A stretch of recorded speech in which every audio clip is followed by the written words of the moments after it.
assessment theory test. Answer all questions correctly and appropriately, or else you will find yourself unlikely to get this job, as we use your answers to gauge whether you are suitable for the job or not. This test will help us determine whether you are a true theorist, theorist, theorist, theorist, theorist, theorist,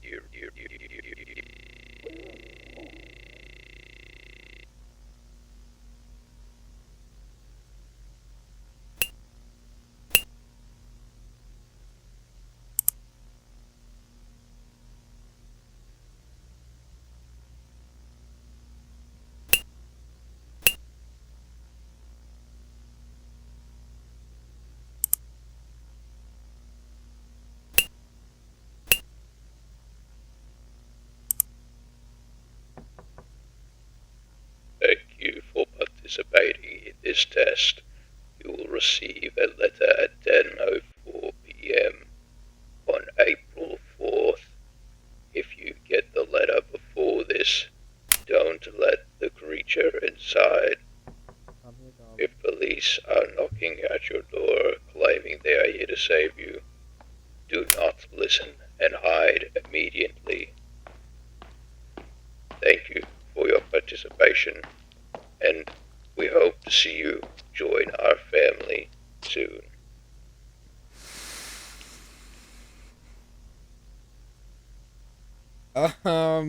Okay. That's okay. I was just wanting to do a test, and yep, that's what. Ah, get away! Hey, welcome back to the channel. I've been busy, as usual, playing video games, watching YouTube and TikTok. Not to mention all the streaming we've been doing, which you can go watch on Twitch every Friday at 5 p.m. AEST. But I'm not too technical in that field, so if you want more Under in your life, come catch one of my streams on Twitch or even on YouTube. I'm sure you probably don't want to hear me yap about streaming the whole time and want to watch some actual content, which, okay, a bit rude, but whatever. It's not like it matters to me. But yeah, I was busy scrolling through itch.io the other day, and I came across a game by the name of Assessment Examination that really grabbed my attention. So I downloaded it and streamed it. Okay, I'll stop now. But I did play the game and I found myself enjoying it quite a lot, and that was it. Just a fun, short horror game. Until I played it again, and noticed a few strange things. I started questioning little things about the game, like, why were we even doing this test? What letter is it that we were getting, and why exactly should we be worried if we don't get it on the exact time? Oh, and the big thing, what is our job exactly? Well, to figure this out, we have to put our thinking caps on, and we're going to have to look at the two endings present in the game. The first one is about how the author sees his pain and his tears, and I'll let you take a look for yourself. You're out here, why not come over to Doré Park? Admire the tall and beautiful trees all around, or watch as some of our little ones grow. Bring the kids along. They'll have a fantastic Is that a time person in our in the new background? play area. Oh my There's gosh. surely no better place to make beautiful memories. Doré Park, one of the county's most lovely Okay. locations. I can see his pain. I see it from my window. I see it every night. What do you mean you see it every night? I can hear his steps. I hear them from my window. I hear them every night. I think I'm pretty entertaining. Father of many, his tears taste of sacrifice. His steps carry guilt. Okay, the questions, and now we're up to here. Why haunt this one park? Why torment my dreams nightly? Does he fear nightmares? If you want my... I can see his pain.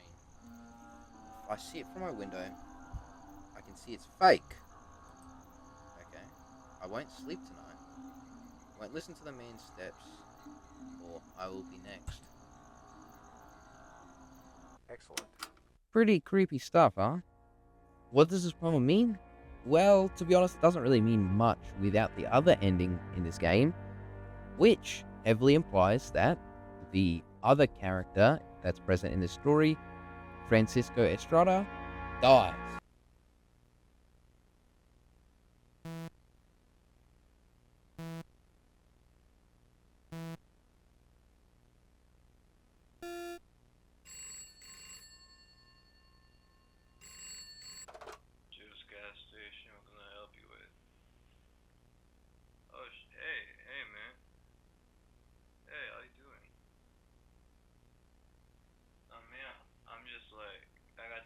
night shift, so I'm just passing the time. Yeah. I think I'm gonna early though.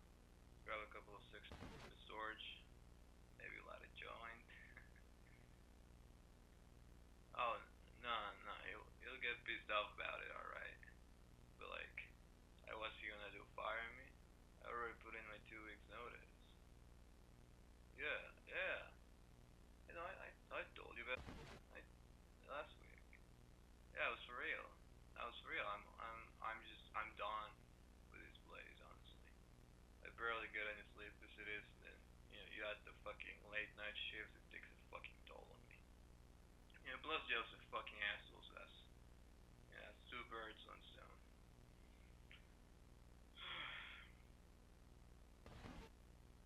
Uh, nah, nah, not really. No, I think I'm just gonna look around and see what I can find. Any place better than just fucking gas station. Yeah, yeah. I'll be free for a couple of weeks. Oh shit, yeah. No, I forgot about that. Yeah, that's just Friday. Fuck yeah, no, I'll be there then. I'll be there. Oh, don't tell Vanessa though. Let's make it a surprise and see what she says. All right. Okay, cool. Now, see you Friday, man. All right.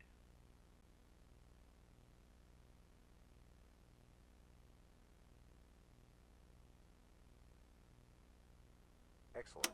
We know that he's most likely dead because there's a missing poster, and in fact, we get to hear his last phone call, which tells us that he was working for some guy called Joe at his gas station and he was going to quit.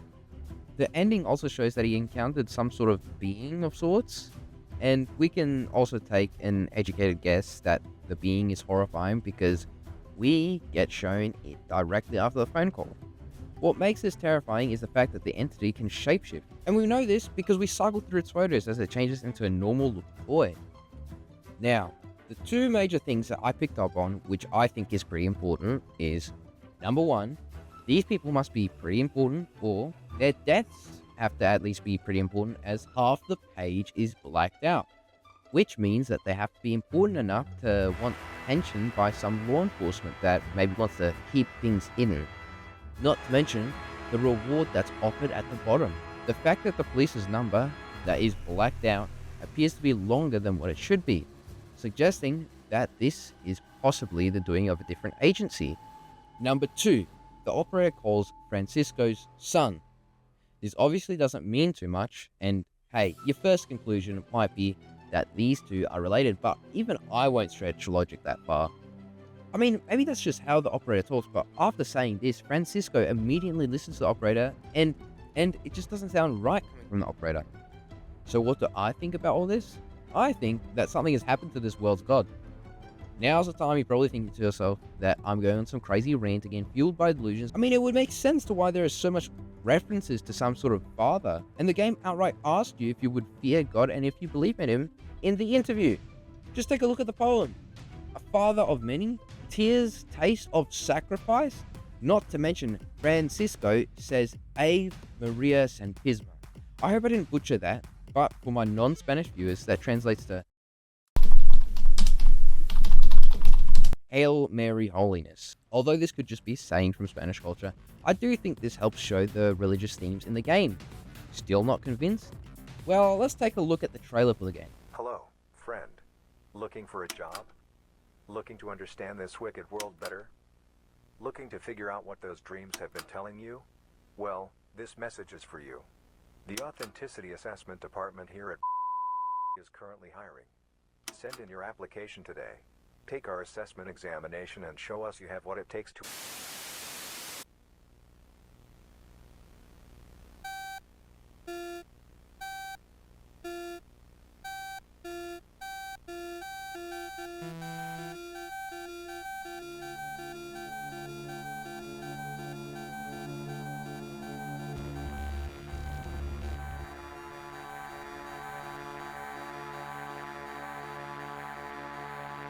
Right there. He can't save us now. Now, all of this makes me believe that something terrible has happened to this world's god.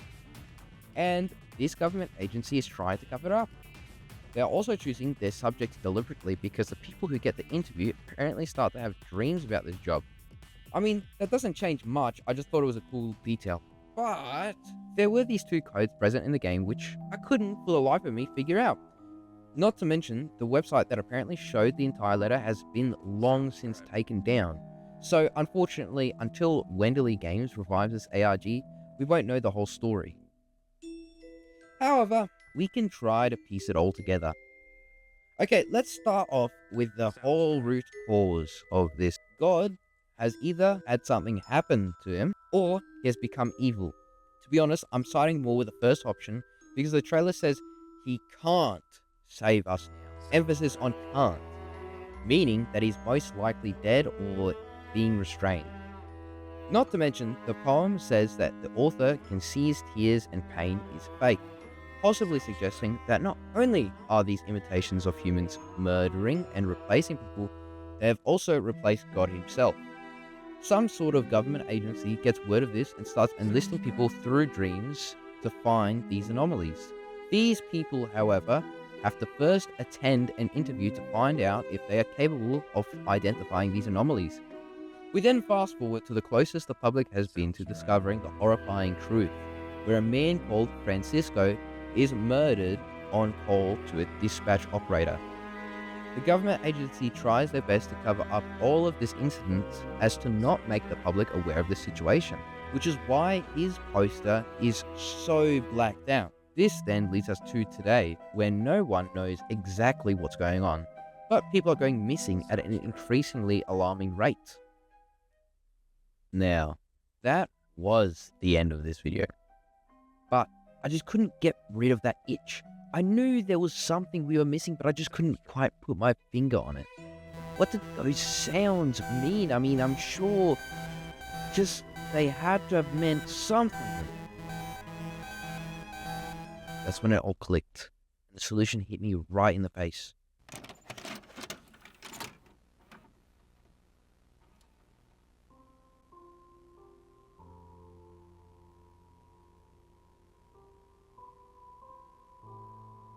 She was surprised to find the cottage door standing open, and when she went into the room, she had such a strange feeling that she said to herself, "Oh dear, how uneasy I feel today, and at other times I like being with grandmother so much." She called out, "Good morning," but received no answer, so she went to the bed and drew back the curtains. There lay her grandmother with her cap pulled far over her face, and looking very strange. "Oh, grandmother," she said, "what big ears you have." "All the better to hear you with, my child," was the reply. "But, grandmother, what big eyes you have," she said. "All the better to see you with, my dear." "But, grandmother, what large hands you have." "All the better to hug you with." "Oh, but, grandmother, what a terrible big mouth you have."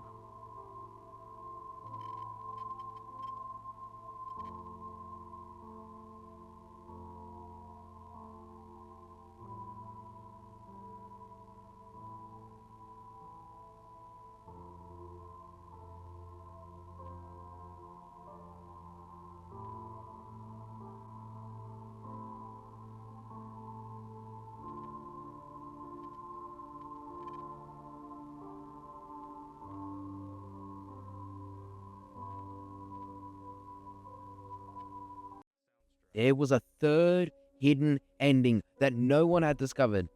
Well, or at least I think I had discovered. This changed everything. The ending is obviously a recounting of the Little Red Riding Hood tale, which mirrors what is seemingly happening in this world with these creatures, up until we see someone communicating through this text. And he is apparently always laughing in whoever this red text is, dreams. Which, again, we can assume is this universe's God, meaning that yes, this God has turned evil, and we can assume through this line that there was some sort of experiment going on, or that a group called Abraham knows for sure what is going on. This also seems to suggest that these creatures are not only taking the appearance of humans, but are also kidnapping them and replacing them, as this line shows that whoever they sent to check out this place is imprisoned and surrounded by nothing but lies, which could mean that there is another dimension where everything is just a little off. Maybe like, I don't know, the Upside Down from Stranger Things. I mean, heck, they even show upside down images all the time. I do admit the last part is complete speculation, but the red text does say they are surrounded by lots of sand, which is pretty unusual for a prison. Not to mention, this now makes sense to why in the other ending, God's tears were fake, and the same with his pain. We can also assume that the person in the third ending dies as they type the last line, because the other ending mentions if they went to sleep, they would be next. Unfortunately, until Wenderly Games decides to add more to this game, that's all we have, which does unfortunately suck. But hey, maybe with the recent popularity, he will. If you guys enjoyed today's video, please drop a thumbs up and hit that subscribe button, and hopefully I'll see you in my next video. See you.